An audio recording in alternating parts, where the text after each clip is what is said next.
Hello and welcome to episode 48 of the Insider's Guide to Project Cars 2, where today we shall be taking a look at the Indycar, Ovals and the Ford Fusion stock car. Now we'll dive straight in and go into the gameplay options and head over to the on-screen guides and display section, because over there is a spotter which you can enable. Now there are two settings that you can choose to enable him. The first is authentic, where he'll only be present when you are racing in a car that uses a spotter, and the other is setting him to always, which means that he'll be on, which is the option that I'd recommend, as that way he'll be there present when you're racing the Ford Fusion stock car around ovals, and he provides very useful information about the positions and whereabouts of other cars around you and their proximity to you, which is very important when racing at such high speed on oval circuits. Now, the other thing that I wanted to mention before we get into the more gameplay focused stuff is the actual Motorsport Preset. There's an IndyCar option over there which you can utilize whenever creating a custom event or online custom event. So make sure to use that, and that will help set up a event based off IndyCar racing series, and you'll get various different settings enabled which you can then also adjust as well, but some things will be fixed. Now, actually coming on to the IndyCars themselves, you'll get two types of IndyCar. You've got the road version and then you've got the oval version. And then with both of those, you get the choice of either driving with Honda or Chevrolet. And we've got the official 2016 liveries and also drivers if you race in the IndyCar Career Race Series. But yeah, the drivers are only limited to the career game mode. They're not there in the custom online event or custom event when creating a standard IndyCar race. But the liveries and cars will be there. So actually coming on to the racing aspect, we'll start off with the IndyCar, and with the two versions, obviously the road car is better fitted for racing on more traditional circuits, whereas the oval version is built for racing around Daytona, Indianapolis or Texas Motor Speedway ovals. They have a lot less downforce there, and they're generally set up for driving around those ovals and super speedways, whereas the road version is very much a more high downforce car and is built for traditional circuits. Now, one unique thing in the road version compared to the oval version is the push-to-pass system. This can't be used on the oval version of the car, on the oval circuits, and it can't be used in neither practice or qualifying, but during the race you'll get 10 shots of the push-to-pass system, which is a horsepower boost that will last somewhere around 8 to 10 seconds. Now, to activate it, all you need to do is just press the KERS or the hybrid or push-to-pass deployment button once, and it will start that 8 to 10 second boost. So generally it's best to save them for the actual longer straights rather than using them in and around corners, because then you're not going to be able to maximize and utilize all the boost that happens over that 8 to 10 second period. But you get 10 shots that you can use over the course of the race. Once you've used all 10, that's it, you're out. You can't use any more, and like I said, you don't get them in practice qualifying, and you don't get them with the oval version of the car either. Now, with both the oval and also the road version of the IndyCar, you get two types of tyre. You get a primary tyre, which has a black stripe around the sidewall, and then you get the alternative tyre, which has a red stripe around the sidewall. Now, there's no rules or regulations as to what tyre you should be using in the race, so you don't have to switch from one tyre type to the other. It's completely up to you which of the two you actually use. And both tyres also come with the same tyre heating properties, so you don't have to choose one of the two tyres depending on track temperature. So you can use either depending on your own personal preference. Now, the primary black stripe tyre will last around one full fuel tank, and it's also a lot more wear resistant in comparison to the alternative red stripe tyre, which will wear out a lot faster, will only last roughly about half a fuel tank from the IndyCar, but it does come with the advantage of being roughly 1 second per lap quicker than the black stripe primary tyre. So there's a little bit of strategy as to which tyre type you would like to choose. The faster tyre is the alternative red stripe tyre. However, it will not last as long, so make sure you factor in your tyre choice for the length of the race that you are actually going to be competing in and how much of the fuel tank you actually be using. Now, a unique aspect to the oval car, which isn't available on the road version of the IndyCar, is the ability to adjust the weight jacker in the car tuning setup. And with this, you will be able to help fine-tune and dial out a little bit of oversteer or understeer into the car, depending on which of the two that you're actually suffering from. And obviously, on an oval or speedway, the last thing that you want is the rear end breaking away from you, or you understeering and going up high and into that wall. So it's something that you can utilize here, but isn't available there on the Indy road car. Now, coming over to the Ford Fusion stock car, things over here are a fair bit more simple in comparison to the IndyCar. There's only one slick tyre type which you have to worry about, and that is just the single slick. There is the ability to run a wet option if you want to do wet races as well, but there isn't a primary or alternative or a hard or soft slick that you need to worry about. It's just that one tyre type. And then you do also get the weight jacker. You also get the option to adjust the track bar and also a lateral weight bias option, which you can adjust in the tuning setup. Now, although those options are more focused for the oval, you can utilize them over on the traditional tracks as well when editing the tuning setups there. So make sure that you're actually reading the help text descriptions, as that will give you an idea as to what it is that you need to do, what direction you need to adjust those options in order to combat the oversteer or understeer that you're experiencing, and just change the general handling behavior of the car when coming into and out of corners and get it more dialed into your own personal preference.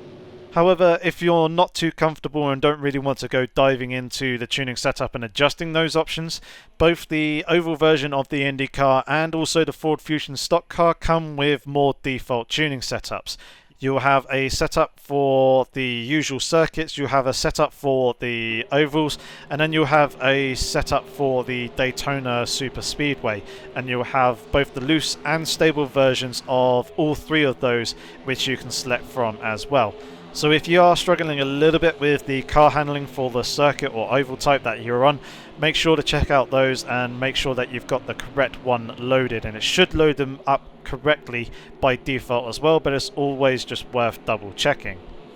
So coming on to the actual racing aspects on both the IndyCars and generally the ovals,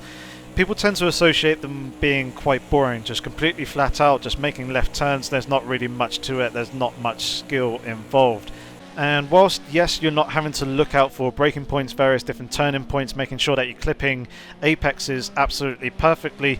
there is a lot more to it than just turning left all the time and keeping the throttle completely pinned. There's actually quite a big, huge strategic element to the racing, and because of the speeds are so high and you're running with such fine margins, it's actually really, really intense as well. Now, the key to being successful here is reading and utilizing the airflow or lack of airflow coming off the cars around you. On the straights, you'll be wanting to slipstream your opponents as much as possible, as that will give you an extra speed boost. It will help you save fuel as well, and it will help you be able to work your way past and overtake your opponents, whereas in the corners you'll be wanting to poke your car out a little bit from that dirty air in those turns and try and regain a little bit of airflow over and under the aero elements and the general bodywork of your car in order to get the downforce that you need to make it through the corner at high speed. If you sit in the slipstream going through the turns, you'll likely encounter what is known as Aero Push, where either the car will start to understeer and you'll start to go up high towards the barriers, or in more severe scenarios you'll start to encounter oversteer, which you'll need to try and catch, which may potentially require you to lift out of the throttle, which obviously isn't ideal when racing around an oval, and the whole idea is to be trying to have your throttle put that max application for as long as possible. Obviously it depends on the actual oval, because some of them you will need to actually slow down, whether that's just lifting off a little bit into the corner or breathing on the throttle,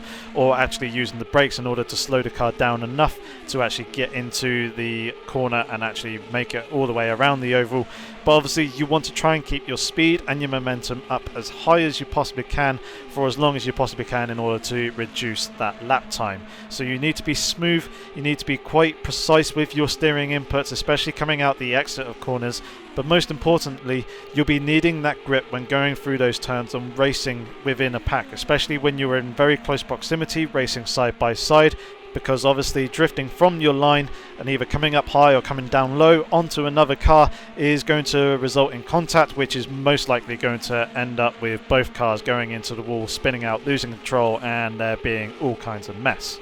So you'll need to make sure that you are utilizing that airflow when going through the corners, trying to make sure that you're actually getting a little bit of clean air to actually make it through the turn. But coming onto the straights, you want to be slipstreaming your opponents as much as possible. If you are out in the lead in front of everyone else, or you are starting to drop off the back of a pack of cars, if you've got another car behind you, don't be afraid to let them past and utilize their slipstream and work with them in order to chase up to that pack that you are dropping back from, or help to stay within that lead pack. The idea is that you want to be there in and around that lead group in the final few laps of the actual race and time it all perfectly so that you're going to be at the front of that pack when it actually comes to crossing that start-finish line to take the win. Now, there are a number of aspects with this airflow when racing in close proximity to other cars at such high speed on these oval circuits, which aren't so prominent at other more traditional tracks. So there's three main factors at play that you need to be wary of. The first is Aero Push, which we've already talked about. The second is side drafting, which is picking up a little bit of slipstream when in close proximity and alongside another car. And this is simulated within Project Cars 2, and it can be seen demonstrated in this clip here, where I'm alongside the other Ford Fusion stock car next to me, but because the wake is so big coming off the front of the opponent's stock car, I'm actually picking up a little bit of slipstream or dirty air off the side of my car, which is decreasing the air resistance over my own car, which is allowing me to gain and accelerate a little bit quicker to reach a slightly higher top speed. So when racing in close proximity with other cars, generally what you'll tend to find is two trains of cars racing around the oval. And although one of the trains is going to be much higher up than the other going around the banking sections, they can stay pretty much neck and neck because they're utilizing the side draft going through that turn and also going down the straights, which is allowing them to reach a slightly higher top speed and make sure that they're drawing level or drawing slightly ahead. So when you are overtaking an opponent and you're going down the straight, make sure to try and get nice and close to your opponent that you are passing or coming up alongside in order to pick up that side draft and help you to pull ahead and complete the overtake.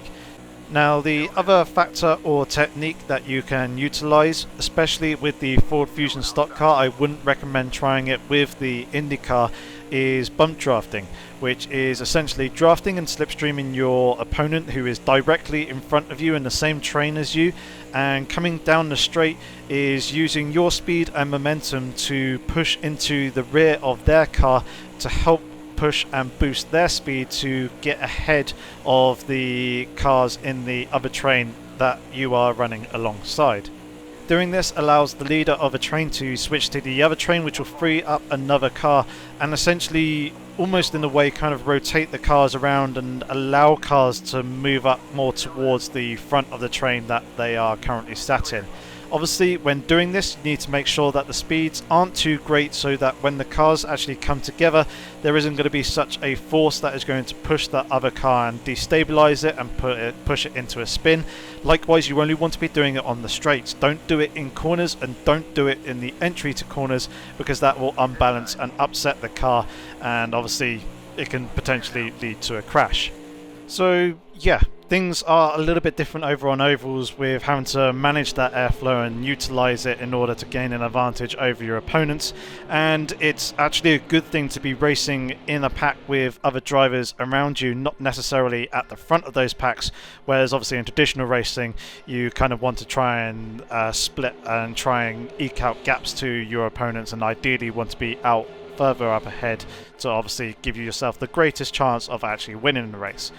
So that is going to conclude it for this episode. If you enjoyed it or learnt something new, give the video a thumbs up and feel free to share it with other fellow racers and friends. If you haven't already done so, please consider subscribing to the channel, as I greatly appreciate the support. And obviously, if you haven't tried oval racing out yet with either the IndyCar Oval or racing with the Ford Fusion stock car, I definitely give it a recommendation, as it is quite a bit of fun. And I've had some very intense racing experiences with it. But other than that, thank you very much for watching the episode, guys. Hopefully I shall catch you in the next one, but in the meantime, have fun and take care.